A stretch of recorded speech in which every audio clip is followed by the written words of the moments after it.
যতীন্দ্রনাথ বন্দ্যোপাধ্যায়কে চেনেন? না, ভুলে যাচ্ছি। বিপ্লবীদের প্রথম শিক্ষা বলতে গেলে এবং প্রথম শুরু বলতে গেলে উনি যতীন্দ্রনাথ বন্দ্যোপাধ্যায় কি বলা যায়। যতীন্দ্রনাথ বন্দ্যোপাধ্যায়কে চেনেন? না, আমি ঠিক চিনি না, চিনি না। যতীন্দ্রনাথ বন্দ্যোপাধ্যায় যেটা বাঘা যতীন যাকে বলে তাকে বাংলার সমস্ত বিপ্লবীদের মধ্যে উনি বাঙালি বিপ্লবী, প্রথম বাঙালি বিপ্লবী বলা যায় না। আমার মাথাতে নেই। যতীন্দ্রনাথ বন্দ্যোপাধ্যায়কে চেনেন? যেসব বিপ্লবী আজ প্রথম সাহিত্য রয়েছেন সেসব বিপ্লবীরা ওনার কাছ থেকে দীক্ষা নিয়ে যেতেন এবং ওনার কাছ থেকে সালা পরামর্শ করতেন এখানে এসে। আমি এই মুহূর্তে দাঁড়িয়ে রয়েছি যতীন্দ্রনাথ বন্দ্যোপাধ্যায়ের আশ্রমে, যে মাটিতে পা পড়েছিল নেতাজি সুভাষচন্দ্র বসু থেকে শুরু করে ভগৎ সিং, রাসবিহারী বসু আরও অনেক বিপ্লবীর। ঋষি অরবিন্দ এসেছিলেন ওনার কাছে, চিত্তরঞ্জন দাস, বালীন ঘোষ, সুভাষচন্দ্র বসু প্রমুখ উনি করেছিলেন ওনাদের সহযোগিতা। পূর্ব বর্ধমানের গলসি থানার অন্তর্গত একটি গ্রাম, নাম চান্না। শুনতে সাধারণ মনে হলেও এই মাটিতে, এই গাছের ছায়ায়, এই নদীর ধারে লুকিয়ে আছে এমন এক ইতিহাস যা আজও বইয়ের পাতায় পুরোপুরি লেখা হয়নি। আমরা স্বাধীনতার কথা বলি, কিন্তু সেই স্বাধীনতার পথে যাদের পদচিহ্ন পড়েছিল এই গ্রামের মাটিতে, তাদের কথা আমরা কজন জানি? ওনার শিষ্যরাকে সবাই চেনে। তিনি এমন শিষ্য তৈরি করছেন যার শিষ্যরাই বিশাল বিশাল বিপ্লবী হয়েছেন, বিশাল নাম পেয়েছেন, যার জন্য তারা গুরুদেব হয়তো অতটা পিছনে পড়েছে, গুরুদেবকে অতটা কেউ চেনে না। তবে এখানকার গোপনভাবে উনি এখানে কাজ চালিয়ে গেছেন, সন্ন্যাস জীবন নিয়েও কিন্তু উনি এখানে কাজ চালিয়ে গেছেন। এবং সেসব বিপ্লবীরা, যেসব বিপ্লবীরা আজ প্রথম সাহিত্য রয়েছেন সেসব বিপ্লবীরা ওনার কাছ থেকে দীক্ষা নিয়ে যেতেন এবং ওনার কাছ থেকে সালা পরামর্শ করতেন এখানে এসে। যেমন ঋষি অরবিন্দ, রাসবিহারী বসু, নেতাজি সুভাষচন্দ্র বসু, তারপর আপনার ভগৎ সিং এখানে বহুবার এসছেন। এবং উনি ভগৎ সিং যখন গদর পার্টি, পাঞ্জাবে যখন গদর পার্টি ভেঙে যায়, তখন উনি এখান থেকে, যতীন্দ্রনাথ বন্দ্যোপাধ্যায় এখান থেকে ওনার সব দল বল নিয়ে কিছু নিয়ে আবার ওখানে গিয়ে পাঞ্জাবে গিয়ে উনি গদর পার্টি বের করেছিলেন। এবং গদর পার্টির সঙ্গে খুব ভালো যোগাযোগও ছিল আমাদের যতীন্দ্রনাথ বন্দ্যোপাধ্যায়। কারণ আমরা দেখি ছোটোবেলায় দেশ স্বাধীন হওয়ার পরও ওখান থেকে বহু ফলমূল এবং বস্ত্র টস্ত্র আসতো আশ্রমে, এই পাঞ্জাব থেকে আসতো, সেগুলো এখান থেকে বিতরণ করা হতো। আজকে আমি যে জায়গায় দাঁড়িয়ে রয়েছি, একটা সময় এখানে ঢোকার সাহস পেত না পুলিশের চর। এখানে পা রাখলেই শোনা যেত চান্নার ঘরে উঠলেই কান্না। অর্থাৎ ভুল করেও যদি এখানে কেউ পা রাখতো, তার ফিরে যাওয়া কিন্তু অতটাও সহজ ছিল না। এই যে আমার পেছনে দেখতে পাচ্ছেন যে সাধারণ ঘরগুলো, একটা সময় এগুলোই ছিল সশস্ত্র আন্দোলনের কেন্দ্র। এখানে অস্ত্র লুকিয়ে রাখা হতো, রাত ভোর চলতো নানান পরিকল্পনা। আর তার নেতৃত্বে যিনি ছিলেন, তিনি এক অজানা এবং অবিস্মরণীয় ব্যক্তিত্ব, যতীন্দ্রনাথ বন্দ্যোপাধ্যায়, যাকে ডাকা হতো অগ্নিযুগের ব্রহ্মা বলে। নাম শুনেছেন? জানি উত্তরটা হয়তো অনেকের কাছেই না। ঋষি অরবিন্দ ওনাকে নিয়ে গেছিলেন শুধুমাত্র ওই প্রশিক্ষণ শিখে ওই জায়গাটা যোগাযোগ করে দেওয়ার জন্য।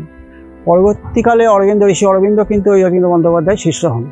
উনিও প্রথম বিপ্লবী জীবন পরে যতীন্দ্র বন্দ্যোপাধ্যায় পরে আসেন এবং ওনাকে গুরু হিসেবেই মানতেন। এবং ওনাকে বিপ্লবের ব্রহ্মা বলা হতো এই কারণেই যে সমস্ত বিপ্লবীদের উনি মানে একমাত্র কী বলবো, উনি শিক্ষাগুরু ছিলেন। কীভাবে আমাদের বিপ্লবী করতে হবে, বিপ্লব করতে হবে, কীভাবে আমাদের অস্ত্র শিক্ষা নিতে হবে। এখানে বিশেষ করে এই আশ্রমে বা অনেক জায়গাতে আমাদের লাঠি খেলা, গুলি ড্যাং খেলা কীভাবে শিখতে হবে, এরকম উনি প্রশিক্ষণ উনি দিতেন। উনি সশস্ত্র বিপ্লবীর প্রতি উনি আসক্ত ছিলেন বেশি। দেশ স্বাধীন করতে গেলে সশস্ত্র বিপ্লব, যার জন্য আমাদের বিপ্লবের ব্রহ্মা তো বলা হয়। এবং প্রথম বিপ্লবীদের প্রথম শিক্ষা বলতে গেলে এবং প্রথম শুরু বলতে গেলে উনি যতীন্দ্রনাথ বন্দ্যোপাধ্যায় কি বলা যায়। বাংলার সমস্ত বিপ্লবীদের মধ্যে উনি বাঙালি বিপ্লবী, প্রথম বাঙালি বিপ্লবী বলা যায় ওনাকে। মাত্র 52-53 বছর বয়সে তিনি গোটা দেশকে উত্তাল করেছিলেন এবং সমস্ত বিপ্লবীদের এক জায়গায় জড়ো করে একটি মহান কীর্তি রেখে গেছেন, সেটা চান্নার বুকে যতীন্দ্রনাথের আশ্রম। স্বাধীনতা দিবস এলেই আমরা কেমন দেশপ্রেমিক হয়ে উঠি, অথচ এই স্বাধীনতার পেছনে যারা রয়েছেন তাদের সকলকে কি আমরা চিনি? হ্যাঁ, হয়তো প্রধান সারির কিছু ব্যক্তিত্ব যাদেরকে আমি, আপনি, আমরা সবাই হয়তো চিনি, কিন্তু যাকে অগ্নিযুগের ব্রহ্মা বলা হচ্ছে, মানে এরকম একজন গুরুত্বপূর্ণ ক্যারেক্টার আমাদের স্বাধীনতা আনার জন্য, তাকেই আমরা অনেকেই চিনি না। সেই চিত্রটা অবশ্য আপনারা দেখলেন। যাই হোক, যতীন্দ্রনাথ বন্দ্যোপাধ্যায়কে অগ্নিযুগের ব্রহ্মা কেন বলা হতো সেই বিষয়টা একটু বিশ্লেষণ করি। অগ্নিযুগ অর্থাৎ 1900 সালের পরবর্তী সময়কে বোঝানো হচ্ছে। যখন সশস্ত্র বিপ্লবের শুরু হয় সেই সময়কেই বলা হচ্ছে। আর ব্রহ্মা হলেন সেই দেবতা যার কাছে সমস্ত বিপদে আপদে বা কোনো পরামর্শ নেবার জন্য সমস্ত দেবতারা ছুটে যেতেন। আর এদিকে যতীন্দ্রনাথ বন্দ্যোপাধ্যায়ও ঠিক সেরকমই একজন ব্যক্তি ছিলেন যার কাছে ছুটে আসতেন তাবর তাবর বিপ্লবীরা। আর তাই তাকে অগ্নিযুগের ব্রহ্মা বলা হতো। তাহলে বুঝতেই পারছেন ইতিহাসে তার গুরুত্বটা ঠিক কতখানি। তিনি শুধু অস্ত্র ধরতে শেখাননি, শিখিয়েছিলেন দেশপ্রেমের ভাবনা। দেশের জন্য জীবন উৎসর্গ মানে শুধু যুদ্ধ নয়, সংগঠন, পরিকল্পনা, অনুপ্রেরণাও। 1878 সালের 19 নভেম্বর এই চান্না গ্রামেই তার জন্ম। ছোটবেলায় দস্যি স্বভাব, ভয়কে চ্যালেঞ্জ করার অভ্যাস, এমনকি একবার তো এক তথাকথিত অমর সাধুকে পিস্তল তাক করে পরীক্ষাও করে ফেলেছিলেন।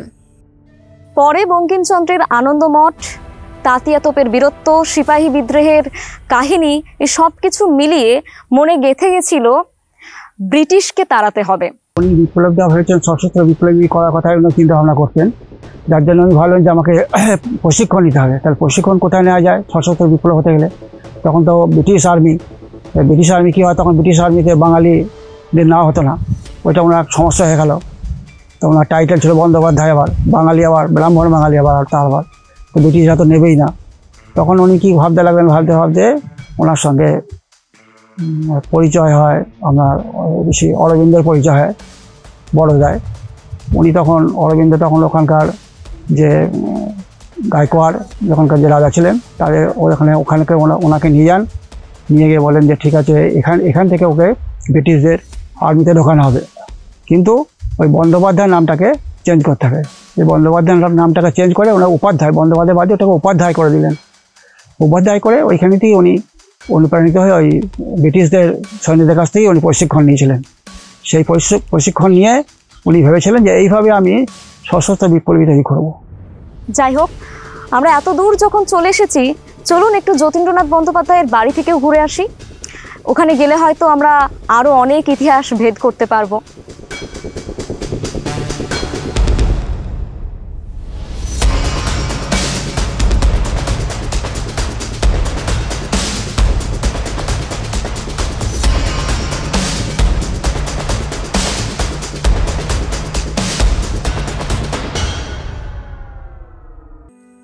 বিবাহ, সংসার, ব্যক্তিগত জীবন সব কিছুকে পিছনে ফেলে তিনি সন্ন্যাস গ্রহণ করেন নিরালম্ব স্বামী নামে। কিন্তু এ ছিল না কোনো মন্ত্র জপের সন্ন্যাস, এ ছিল ছদ্মবেশ, গোপন কাজের জন্য নিরাপদ আড়াল। সন্ন্যাস রূপ ধারণ করে উনি বিপ্লবটা চালাতেন, যাতে এটাকে ব্রিটিশদের এগেনস্টে লড়াই করা যায়। উনি আমৃত্যু চালিয়েও গেছেন সেই মতো। উনি বিপ্লব জীবনে একটি আশ্রম গড়েছিলেন। আমাদের শুনতে ওটা আশ্রম, কিন্তু ওটা বিপ্লবীদের একটা আখড়া ছিল। খুবই মনোরম জায়গা। এখন হয়তো ওটা লোকালয়ের মধ্যে ঢুকে গেছে। ওটা তখন বন জঙ্গলে ঘেরা ছিল। ওইখান থেকে বিপ্লবের সূত্রপাত ছিল।